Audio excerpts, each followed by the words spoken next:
Hello, hello, fearless listeners. Are you ready for another episode of Let Fear Bounce? It's the podcast that's all about conquering challenges and facing our fears. I'm your host, Kim Langling, and each week we'll dive into inspiring stories, expert insights, and practical tips to help you turn your fear into your greatest ally. So sit back, relax, grab that cup of coffee, and let's discover how to make fear our bouncing board towards a life filled with endless possibilities right here on Let Fear Bounce.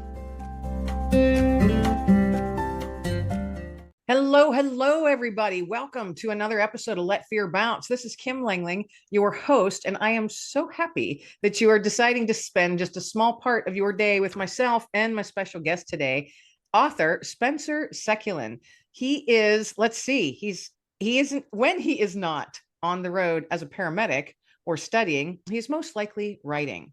He is born and raised in Ontario, Canada, and he fell in love with books at a young age. He's been published in several anthologies, and this is awesome. He took second place in the 2022 Writers of the Future contest, first quarter of that. And that's a pretty darn prestigious and esteemed contest. And he happens to be the second author that's been a guest on my show that was a winner of that contest. How exciting is that? So, Spencer, welcome to Let Fear Bounce.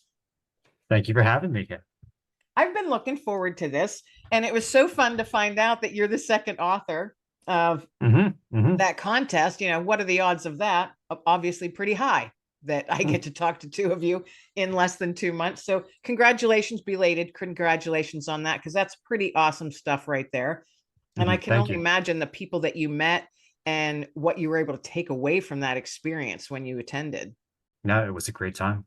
So for those folks out there, share with the listeners what that contest is, and if you know why it's out there. It's been around for quite some time, and you got to go to Hollywood for this. So share a little bit about that experience.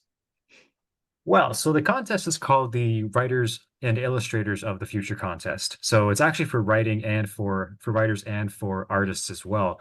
So how it works is every quarter, so 4 quarters of the year, there's an open contest to any non-professional authors and illustrators to submit their work to the contest to potentially win. So it's for non-professional authors and illustrators, and there's certain criteria for that. So there's thousands of entries. It's been around for 40 years at this point, I think. And yeah, the prize includes, you get published in the anthology, which is gorgeous, and you also get paired up with one of the artists that wins, because there's 12 writers that win over the year, and there's also 12 artists that will win. And so one of the winning artists will make an illustration for your story, and that will be in the actual anthology as well. So that's really cool. But anyway, you get published the anthology, you get paid for it, of course, professional rates, and you get to go to Hollywood for about a week, a bit over that, depending. And you just do a workshop basically with the judges and the best-selling writers that they have on their panel, as judges and as instructors as well. So people like KJ Anderson, Tim Powers, Robert Sawyer, all sorts of very big writers. So it's a cool contest, and I figured, yeah, why not submit to it, right? Well, exactly. Yeah, and I guess it was started. It was started, I guess, basically just as a way of really giving a leg up to new writers, right? Just helping people get started and giving people somewhere to start as well, and celebrating new writers as well too, right? Because it's easy, it's tough to get into, and this is something that really helps, that's for sure. And it's tough to get into, but it's also kind of tough at times because it's quite isolating to be an author. It's tough at times to keep yourself motivated to keep going. Have you found that to be true for you at times? Sure, validation's great, and it was nice to go there and basically have this insane experience based around something that was a very, very much an isolated thing I would do in my spare time, right? So that's great. I'd say for me, writing started out as a therapy almost, or I wouldn't say a hobby, because I don't like calling it. It sounds almost diminutive if I call it a hobby. So, but I really started writing as a means of, helping myself and giving myself an escape, I guess. I wouldn't say an escape, but just some kind of other avenue in life, something that's unrelated to whatever else I'm doing, a place where I can go and shut everything else off and just, have fun making something. And I make it for me first. So it's not about writing to get it out there. It gets harder when you get published because then you start thinking about selling it or getting things out there. But I think my best writing is always when I'm doing it just for me, just for fun, just to have that satisfaction of taking something in your head and putting it down on paper and having an actual story at the end of it, right? That aspect of creation. So, but yes, it can get lonely and it can get a bit, if you're getting rejected over and over again from places, it can get a bit sometimes feel a bit personal, but that's just part of comes with it basically. It's just part of the game. But that comes down to your reasons and why you do it. Exactly. Yes, the reasons of why you do it. And Mhm. I've found you got to have a thick skin because Yeah. rejections will come. No one's a perfect writer. Yeah, those rejections, they can sting, but I've found that like critiques and things like that, I've sent in work specifically to be critiqued. Have you ever sent anything in to be critiqued or anything like that, whether it's professional critique or someone that you know? Yeah, I basically do it with any story I write, mainly the short stories because those are easy for a turnaround. You can send them to someone, get back pretty fast. So yeah, basically every short story I write, I send it to, at the very least, to a bunch of my writer friends or people that I know that like to read those kind of stories and just get their general feedback of what do you think, right? And I might send a checklist of things like, what did you think of this or where issues with that, blah, blah, blah. But bottom line is I want to know, does it suck? Is it good? What do you think, right? Right. And so I do that for some informal, non-professional feedback, and that's always helpful. But I also sometimes I do send it to an editor that I know, and of course, for a fee, which is again, that's their job. So of course, I'll pay a bit for that. So, and it's that feedback, I just like you experience is extremely helpful because they pick up on things that I just don't see, right? Because they can, they've edited a lot of stories, they've read a lot of stories from bazillions of different people, so they really fine tune their senses. They really hone in on those things that aren't obvious to you on the first pass, but when you look at their feedback and then take a look at your story, you can kind of start to see, that's what they mean. Or you think, oh, why didn't I do that to begin with? Yeah, and then you kind of remember that. You remember that stuff the next time. Like Right. sure you can't remember everything and you can't just automatically change how you write, but over time it slowly percolates in and you get better basically. And you, Exactly. you only really learn from your mistakes anyway. Like if everyone just said, "Oh, your story's great," well, it's not going to change anything. So, but it's the errors, it's the shortcomings, the retooling it to make it work, that kind of stuff that sucks and it's hard. But in hindsight, it's fun at the end of the game, right? It's satisfying. And then that's the stuff that you basically that's how you become a better writer or better at anything, frankly, is by learning from where you're inadequate and where you need to rectify it. So, Right, right. And we all need to learn. We all need to learn. yep. There's always something. Let me rephrase that. There's always something new to learn, no matter what stage in life you're in or what it is you do in life. There's Mhm. always something to learn. So you had mentioned, and it caught my attention, that you write at times for therapy. What did you mean by that? I wouldn't say like I don't write as a replacement for professional therapy. I'm not saying it's that to me, but by therapy I use that term loosely in terms of it's comforting, it's a place of solace almost for me, Mhm. a peaceful environment. So, because it's something I've been doing for, well, not too long, maybe the last 10, 12 years, maybe I've been doing it for. Basically, when I started university, I started doing it really. And it was a lot of fun and it's still fun. And it's something I feel like I'm compelled to do almost every day, right?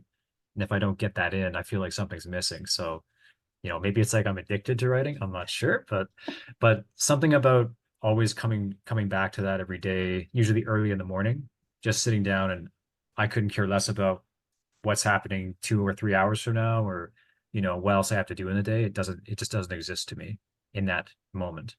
So I get to step out of time and step out of whatever issues I'm going through and just be in this place that's been with me for the last 10, 12 years. It's almost like returning to a stepping back into a room that's separate from everything else. And it's always the same way, or it's always welcoming and the fire is always going, that kind of stuff. Right. Right. So Yes, you sink into it. exactly. Yeah. So, That's how I always feel when I get into that groove. That's what I say. If I fall into that groove, I've literally fallen into it, and everything else disappears. And then when you come up for air, maybe an hour, maybe 2 or 3 hours later, you come up and you're like, oh, you're almost surprised at where you're at. Yeah, like where did that time go? So Right. yeah, the flow state's great when you get into that.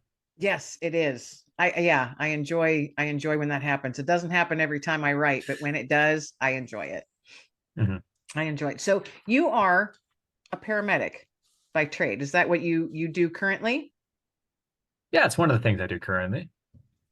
What else do you do then? You're a busy guy. So yes, I work as a paramedic in Canada at least, and I do the writing on the side as a a side thing. So, but currently I'm also in medical school in in Dublin actually. So I'm currently in Dublin right now, Ireland, Oh, okay. not Canada. So basically, I am studying medicine right now, seeing how that goes because I figured I'd give it a shot. Thank you for doing that because I know quite a few EMTs and paramedics where I'm located in the United States. And I know that it can be very hard and that there are times that you end up carrying a lot with you emotionally. Yeah. Um, Mhm. does any of that carry into your writing? Any of those emotions that you might be putting in a box when you're done with your shift and you flick that switch and you're like, okay, done now. How do you, or do you use some of that emotion and energy in your writing? Hmm. I wouldn't say I've explicitly transferred something like directly from a certain situation into any writing I do, but I certainly see a lot of hints of that or subtle undercurrents of it, mainly in the content of my stories. Like I get more in detail in the medical side of things or in the I in terms of that aspect of the characters' perspectives, right? So I might go a bit deeper into that or into more like they are more on the heavy side in terms of content, right? In terms of the heaviness of it, as it were, from a standpoint of is it a dark story or a very carefree story? So I tend to go more so on things are very serious, and get worse, and then at the end they get better, but things get really bad usually. So I don't know, maybe that's some of that the dark humor of being in emergency medicine kind of comes in. I'm not sure, It but sounds like it might be well, I've always liked from an stories that are outsider outside your from an bubble. It outsider. sounds like it might be.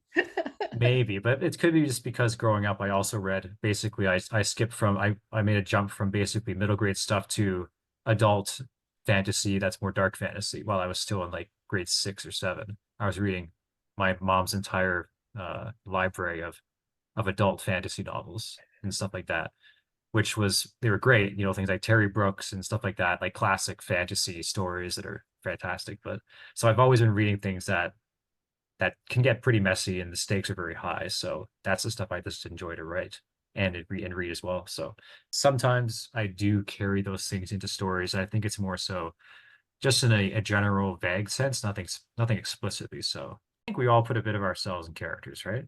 In some way, in many ways, maybe we don't notice it, but you know, a human being isn't just one strict personality, right? There's lots of different facets to ourselves, and I'm sure some of that comes through in our writing depending on how you're feeling that day, have I had my coffee or not? I don't know, but you know, I'd say a bit of myself comes out in them. Certainly when I was starting out, there was a lot more of that, like very much from my like a self-insert almost, right? You're just sticking yourself in the story basically without knowing it half the time. So that happens a bit less now, I would say, or a lot less. But especially starting out, I certainly noticed a lot of the injection of my own personality and problems into it. Do you go back and I've done this on occasion. I'll go back and read something that I wrote when I first started writing. Oh, So, that's and I'll it's I'll read it and just cringe. Um, yep. Yep. so I just don't go back and read those. I you just don't do it. those are scary. It's you know what? it depends. It could be kind of fun going back and to realize how much you've changed. And also maybe to enjoy some of the stuff you wrote as well. Like, huh, that's great, or wow, that was pretty good for back then, right? So it can be almost like nostalgia as well, but it also is painful, yeah, because Yeah. you look at it and you're like, I would not be caught dead with this now. Oh my It's God. like, what was I thinking sending that anywhere? Yeah. Yeah, that happens to me. If there's something I haven't read for like I wrote several years ago and I haven't gotten around to editing it, it sometimes happens with things. I'll look at it, I'll be like, wow, like I keep doing this thing, and I've since moved on from that mistake, you know. So it's cool. It's like a time capsule, right? Yeah, So it is. I started writing 20, and it was surprising to realize this, but 2004, that's when I started and had something, like in the newspaper, published, stuff like that. And I'll look back every once in a while. And I did that recently, and I literally cringed and went, "Oh my goodness, I can't believe they put that in the paper." You know? and it's still out there And too. it's still out there Yeah. forever. Good thing no one reads the old papers. Oh goodness, yeah. I kind of chuckled, and then saw, certain points where I was like, "Oh, I've learned to do that better." It gave me quite a few chuckles. Mhm. Cringeworthy, but I still chuckled.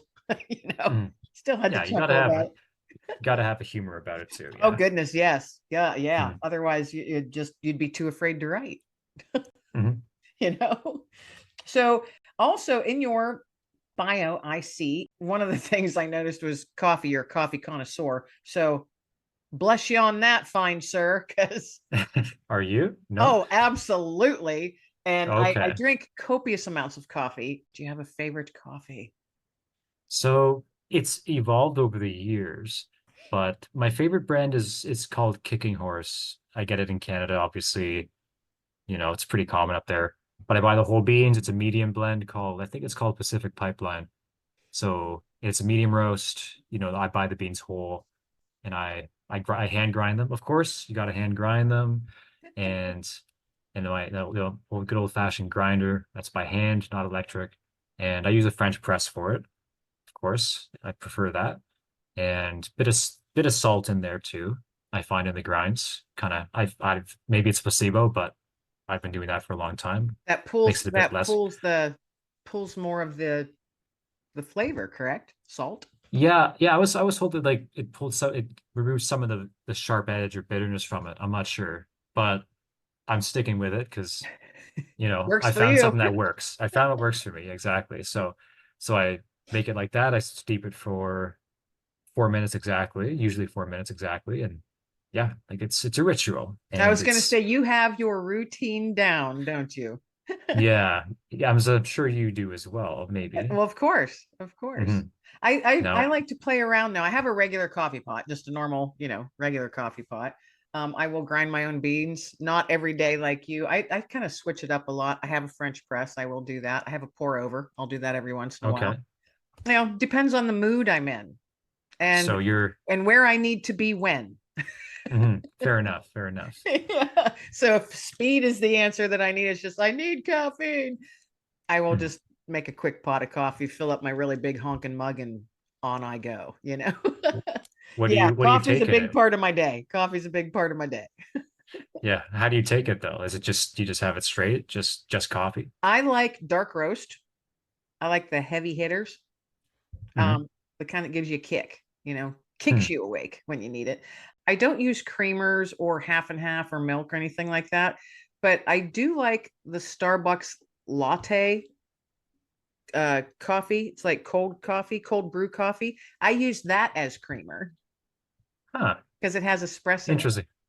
Oh wow. You're just doubling down on it. But I don't put a lot in, and I don't. It doesn't Okay, turn fair my enough. coffee tan. Hmm. I probably maybe 2 tablespoons worth, maybe. Okay, okay. I don't use a lot because that stuff's expensive, but just Hmm. enough Hmm. to give it that extra little taste boost. But that seems to Yeah. be what works for me. So, yeah, Hmm. yeah. Cool. I had tried. Have you ever tried Death Wish coffee? No, it sounds pretty serious. It came out a couple years ago, and I saw it online, and I was like, Death Wish coffee, and it's got the packaging's black with a skull on it, and I'm like, I'm gonna try that. So I bought like a sampler. I bought like a sampler pack, Hmm. and I like strong coffee. This coffee kicked my butt, and I couldn't drink much of it because it was so strong and so much like power in it. I was like, oh my gosh, I'm bouncing off the walls. It was just amazing. Good Yeah. stuff, but Hmm. wow, I couldn't purchase it regularly. No. Hmm. But I liked it because the name of it, Death Wish Coffee. Hmm. That tells you a lot right there. Exactly. It's right on the label. Yes, indeed. It was fun. So do you have any animals? Do you have any pets? Well, you're a traveler, so probably not. Yeah. I grew up around cats and dogs, so I do prefer cats though over dogs, I'd say. And maybe that's just because my personality has gotten more like a cat, I guess, over the years, where it's more mellow and let's chill out. Let's not go for walks in the rain when it's like crazy out. Let's just chillax. Yeah. Maybe I'm just more like that. But I like both cats and dogs, and I've had cats. In the family, like my parents then went back home. Like everyone still has cats and stuff, so I love visiting them, and Yeah. so yeah, I'm a cat guy, I'd say. Well, good But for you. dogs can be nice too. I like a good golden retriever or something like that. I always we had those growing up. So I do like the good mid-sized, those really smart mid-sized dogs. I really have a soft spot for, I'd say. Yeah, they are amazing. All Mhm. animals are amazing, though, actually. They really are. All right, so moving on now. We've got the important stuff covered, coffee and animals. Mm. You also have in your bio that you've done voiceovers. Oh yeah, just a bit. I'd say that's a hobby, that's for sure. So Mhm. how does one find a job to do a voiceover for? There's a bunch of different things. It's mainly online, unless you go the traditional route and become, an actor and join an actual guild or what do they call it? I guess a guild or like ACTRA would be the guild, like the group in Toronto or Ontario.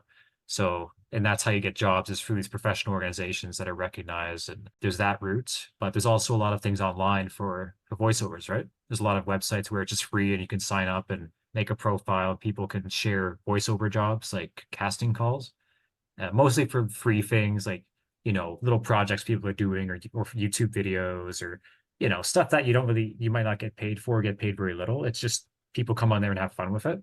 Right. So there's a lot of that. And there's also pay to play professional ones where, like voices.com or stuff like that, where actual, companies and people looking for professional voiceovers will go on there and put out casting calls, and actual professional voice actors can apply for those on that website too.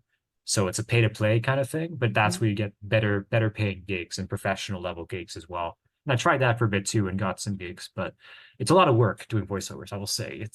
It's like writing, you audition, rejection, then you get a job, and it might be a big script, and then you got to record it all and revise and edit, sound edit and send it out to the client. But then they want you to change something and record it again, so you got to come back and do it again. And it's just so I have fun with voiceover sometimes, mainly if it's a character. I like doing, animations and stuff. It's kind of fun. But stuff like, corporate narration and stuff like that was just not fun. So, How do people do whole books for audio books? well, they get paid very well for those, for at Oh, least I'm for the big ones, sure. right? Like if you're professional, like it can be pretty good money, but it wasn't for me to pursue super seriously. I had Yeah. too many other things going on, but I'll still come back to it now and then because I have a studio and all that stuff, like a simple one, but it's professional quality in terms of the sound I get out. So a little booth, all that. Oh, So yeah. How so fun. yeah, so it's fun to come back to now and then and audition for a few, informal kind of character things and see what happens. So, So how long are you in medical school for? well, this is a 4-year program here in Ireland. The thing I like about Europe is you can do it right out of high school and for a 6-year program. So you get 2 years and then 4 years, right? In university, straight out of high school. Unlike say in Canada or the States, mostly where you have to get a degree, that's 4 years. And then you get the privilege to apply alone to medical school and maybe get in it. That's another 4 years plus residency. So I like the European, and frankly, a lot of countries do it that way with straight out of high school, 6-year programs. Makes a lot of sense to me. Doesn't waste as much time, that's for sure. And money. But that and money, yeah. So, but anyway, this one's a 4-year program for graduates, so it's a graduate medicine program, and yeah, 4 years, and then after that, however long your residency is, wherever you end up going. So to get over there, I mean, you're going over there for school. Do they provide housing and stuff like that, or is that something you had to find and take care of all on your own and pay for and everything like that? I gotta do everything on my own, yeah. That's a big move. Yeah, it is. I mean, I only take a few months at a time, so It's not Oh, like okay. I'm not here for 4 years straight. So I can still come back to Canada and go back to my job and do that for a few months, then come back. So Okay, gotcha. So what else is coming up for you? Because we're going to get ready to here to wrap up. So what else is coming up for you writing wise for the future? And where can folks find more out about you? well, firstly, so if anyone wants to find out more about me, they can always just go to my website, spencersekulin.net. It's basically the one-stop shop for everything. That's where you can find my other social media links, or just Google my name, Spencer Sekulin, because there's no one, I don't think there's anyone else who has my name. I've yet to find a single person on anything that has Spencer Sekulin as a name except for me. So it's kind of cool. But but anyway, so that's where to find me. Now, there's a few things coming out this year. So I have published or gotten another short story accepted by a magazine that's been around for a long time. I can't really say which it is yet, because there's a certain process in the whole contract where you can't say anything until they release the table of contents. So I can't say anything yet. But one of my short stories is in that. It's a science fiction short story. I liked it. It's a lot of fun. So that's going to be coming out in the next few months, I guess. There's also a novella length short story. Oh, that's contradictory. A novella, basically. It's again, it's a fantasy one instead. And I'm going to be self-publishing that experimentally, basically, ideally within the next 6 months, with some artwork by Alexandra Albu, who was one of the winners of that contest as well. She actually illustrated my story that won in the contest. So it's cool to get her to illustrate the cover for something else that I wrote. So we're collaborating on that, and I'll be self-publishing that. And besides that, I mean, I've got a bunch of stories that are currently out as submissions, and you know how it goes with submissions. You send it, you wait. So there's at least 10 or 12, I think, that are just I'm waiting to hear back on those. So that's always going on. So you never know which one might actually get accepted. And I'm revising a few novels as well, actually, right now. So there's Awesome. a trilogy I wrote a few years ago that I'm starting to revise, trying to edit through because it's about time I return to it. And there's another book based off the short story that won the contest. I'm making a full-length novel based on that story. So a standalone novel, not a series, it's a standalone novel. So I'm working on that, a bit at a time. I have to step back and come back to it now and then, right? Just to feel fresh. But that's another thing I'm doing. And then there's another novel that I already wrote that's part of a series that I'm currently sending out to agents. And that is also a lot of waiting too. So long story short is I've got a bunch of big projects that are, you know, they're slow going, but I'm working on them. And there's a few short stories that'll be coming out soon, and a bunch of other short stories that I've either written or am currently writing that may end up on the market in the future as well. So that's about the summary, I'd say. That's a lot. I try to focus on one project at a time, but it's hard. Yeah, So I make a compromise where I'm always writing something new, and then at the same time I'm always editing something as well. So I'm writing something all the time, but I'm also taking a bit of time to edit something else as well. So I've got both sides going because otherwise I'll drown in it. There's too much to do. So yes, yes. I have a yeah. couple that I work on simultaneously. So I'll work on one, and they're two totally different types of things. Mhm. So depends on my mindset of the day. Well, Yeah. I'm gonna jump in there into that little world for a while, and it might be, then I'll be done for maybe a few Mhm. weeks, and Yeah. I'll jump into the other world for a little while. So yeah, I Yeah. understand that having more than one project going at the same time. Well, this has Mhm. been awesome. A lot of Mhm. exciting stuff you Mhm. got going on. I Yeah. appreciate your time today. Yeah. And thank you for having me. I really appreciate it. Now, as I wrap up, I ask every one of my guests on Let Fear Bounce to toss out a nugget of hope to the listeners, just something that they can tuck away and carry with them for the rest of the day. So, what would your nugget of hope for the listeners be today? Hmm. So I've been thinking about that. I mean, I'm not going to sugarcoat it, right? Life is tough, right? Mhm. It can be very tough. I've seen that a lot, my patients, my coworkers, myself as well. There's a lot of times where things are dark, right? It's cloudy out. You don't see the sun, those kind of things. And this is something that my professor actually told me. One of my professors, who's my mentor, ex-military kind of guy, but the way he said to me is that, you know what, you know, the it will rise tomorrow, right? You get through today and the sun will rise tomorrow, even if it's behind a cloud. But it still rises, right? Keep showing up, right? You just got to keep showing up. Yeah. Yes, indeed. The sun will always rise. We might not see it, Yep, but it's there. but it's there. By golly. By golly. Well, thank you. That's a wonderful nugget of hope. I appreciate it. And I'm sure that many out there listening will appreciate it as well. So thank you. Oh, no problem. I hope they find it helpful. I'm sure they will. It's a good one. Again, Thank you thanks so for much having me. once again for being my guest. This has been fun, a pleasure, and I've learned quite a few things. So awesome sauce. Thanks again. You're welcome. Thank you for having me. And everybody out there listening, thanks so much for tuning in to another episode of Let Fear Bounce. And don't forget, folks, it's on YouTube as well. So hop on over there and subscribe and like the episode. All of the contact information and thanks for Spencer will be in the show notes and the description notes, depending upon what platform you're on. So, hey, once again, Kim Langling, your host of Let Fear Bounce. Thanks so much for joining us today. Everybody be well, stay well, and be blessed. And that is a wrap, my fearless friends. Thanks for bouncing along with me on another episode of Let Fear Bounce. I hope you're feeling a bit motivated and ready to take on any challenge that might come your way in the coming days. Be sure to hit that subscribe button so you never miss an episode of Let Fear Bounce. Tune in each week for your dose of inspiration from my amazing guests from all over the world. So until next time, keep bouncing forward and stay fearless, my friends. Everybody be well, stay well, and above all, be blessed.